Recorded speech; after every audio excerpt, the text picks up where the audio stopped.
창풀 멤버십 회원이 되어주세요. 창풀 멤버십을 가입해주시면 실제 창업에 유익한 100여 개 이상의 비공개 영상과 실제 예비 창업자와의 상담을 통한 지극히 현실적인 질문 그리고 저의 답변들을 보실 수 있습니다. 창풀 멤버십 혜택 링크 클릭해서 확인해 주시고 창풀 구독자분들의 회원가입은 양질의 창풀 컨텐츠를 만드는 데 큰 도움이 됩니다.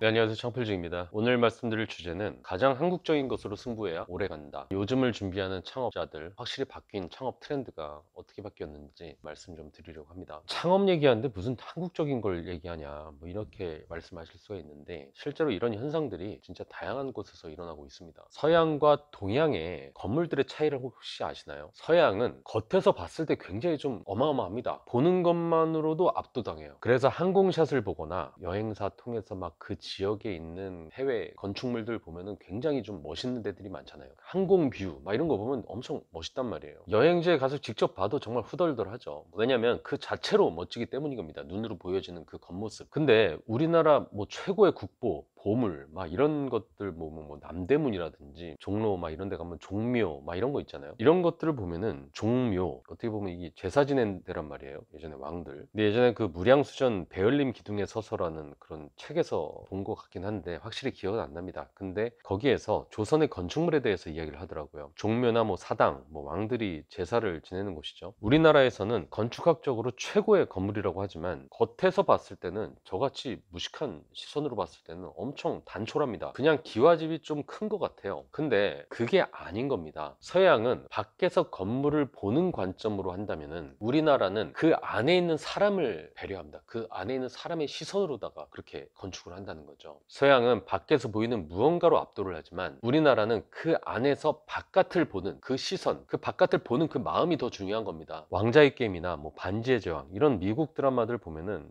정말 뾰족하게 세워진 막 첨탑 이런 멋진 성들이 나옵니다. 절대적으로 난공불락의 성이고요. 전쟁이 나도 저 성이 과연 함락이 될까? 이게 가늠이 안 되는 거죠. 근데 우리나라 사극 보면 연개소문 막 고구려 시대 막 이런 사극들 보면은 고구려나 조선이나 이 성들이 다 해외에서 나온 그 성처럼 멋있는 게 아니라 몽당 연필처럼 낮고 길게 늘어져 있습니다. 그리고 조금만 노력하면 부술 수도 있겠다 뭐 이런 생각이 좀 들 정도의 성들이에요. 근데 이게 왜 그러냐면 서양에서 나오는 그 중세의 막 뾰족뾰족 성은 그야말로 왕이나 영주들을 위한 성입니다. 그리고 그 성 밖에 있는 그런 백성들을 지키겠다는 그런 배려심이 없어요. 성 밖에 사는 사람들은 그냥 전쟁 나면 다 죽는 거예요. 약탈당하고 겁탈당하고. 전쟁 나면 그 성 밑에 있는 사람은 다 죽는다고 보면 됩니다. 근데 우리나라는 안 그렇죠. 일단 전쟁 나면 밖에 있는 사람들을 일단 다 성 안으로 들여보내거든요. 그 안에 있는 사람들을 배려하고 그 사람에 대한 배려가 있는 겁니다. 그 안에 있는 사람이 중요한 거죠. 그리고 그 안에 사람들끼리 합심해 가지고 정말 수십만 수백만 군의 대군을 막